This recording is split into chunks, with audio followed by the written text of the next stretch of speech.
American predecessors, people from across the United States, who have made nullification a reality.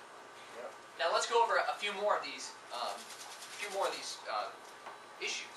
What are some other places where nullification has been used? It was not only Thomas Jefferson and James Madison with the Alien and Sedition Acts. Okay, even though that was the most important. I don't know about the most important one, but one of the most important ones. It was the primary one, and I really recommend that you read the Kentucky and Virginia resolutions if you haven't. And as a matter of fact, I may stick this in here just as a personal aside.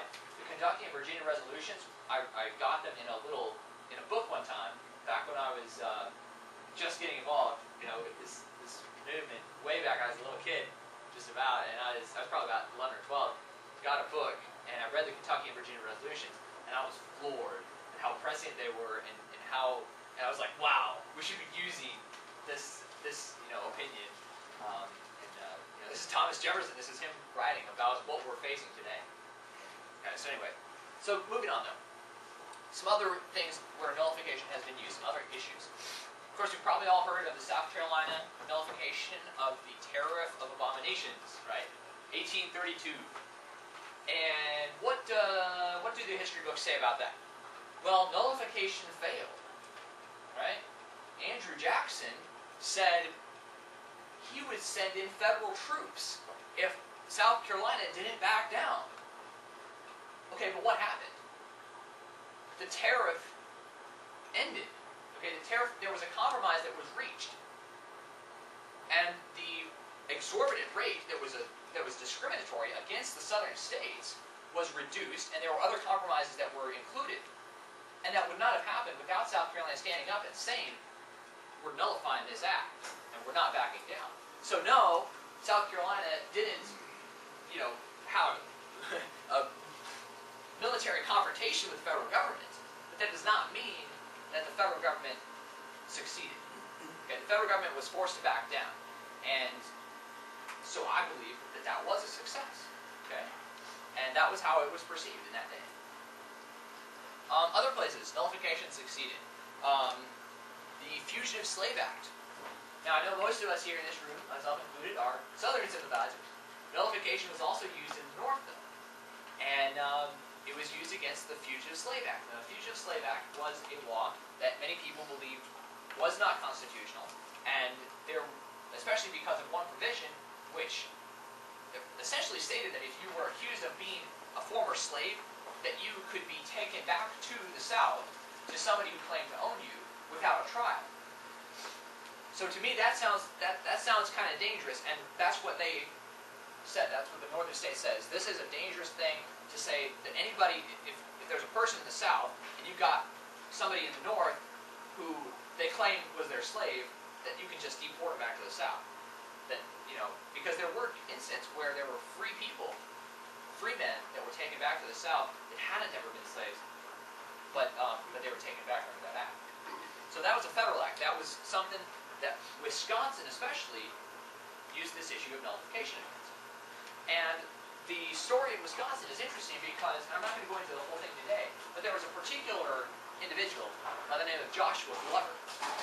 And Joshua Glover, he was a former slave, but he escaped from Missouri to Wisconsin, and he was taken captive by federal agents and put in he had lived by himself for several years, but he was taken captive, he was put in jail, and a guy by the name of Charles Booth, I think he was, rode through on his horse through the streets of the town, shouting, "And justice to a man! And justice to a man!" And he riled up the whole town. And they went in and they took Joshua Glover out of the jail. They battered the door down, took him out, and allowed him to escape to Canada. And Charles Booth was prosecuted for insurrection and these other things. And the Wisconsin Supreme Court stood up and said, no, you cannot do this. We will not allow these federal acts to be enforced in our state because we believe them to be unconstitutional. So there you have a story of how nullification was used not only by the South, but by the North. And then what are some other more recent uses of nullification? There were several things. Thomas Woods talks about nullification being used against internment camps. In World War II, there were a couple of states that did that.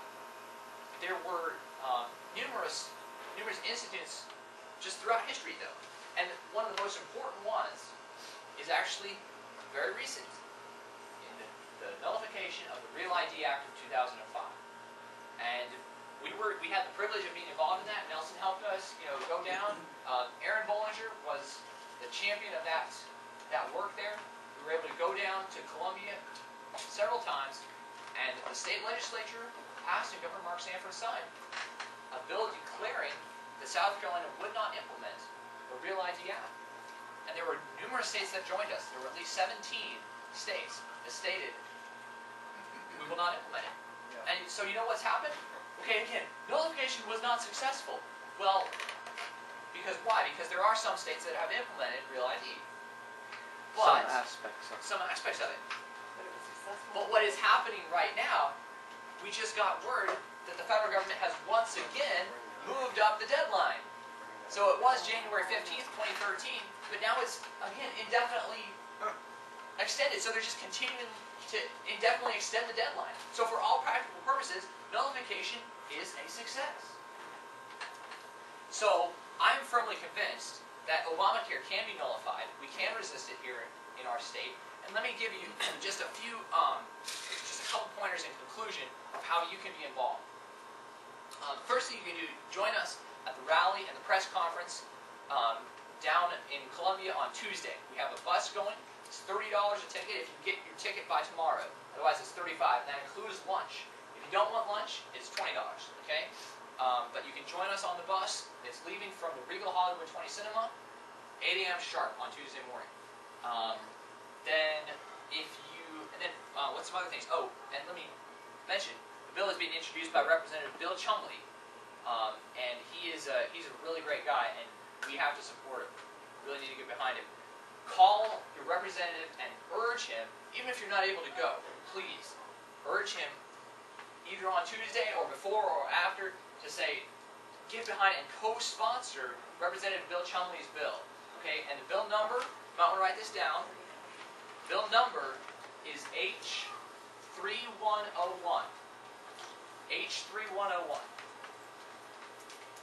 And that is the bill that would declare ObamaCare null and void in South Carolina, and it would impose criminal penalties on any federal agent or state agent who tried to implement ObamaCare. So, and then a couple other things. We also have a list of short notice people who can go down to the State House on short notice. The committee hearings are scheduled pretty fast, so if you are available a couple days in advance, with a couple of days advance notice, to go down to Columbia and testify or other things at the State House, do some lobbying on a volunteer basis, please join up and see me, at the break or afterwards. We really need that. Also, we have a banquet. We're going to be discussing this a little further. The ACG banquet, Americans for Constitutional Government, will be January 12th at noon at the Sherwood Creek Clubhouse. So join us for that. And then most importantly, join us in prayer on this work, because I do believe this is a moral issue. This is a family issue. That's right. And it's a life issue. Because anything that's a health issue, you control people's lives, you control people's deaths, you control their health care. And that's why ObamaCare is so important. And that's why South Carolina can and must nullify ObamaCare.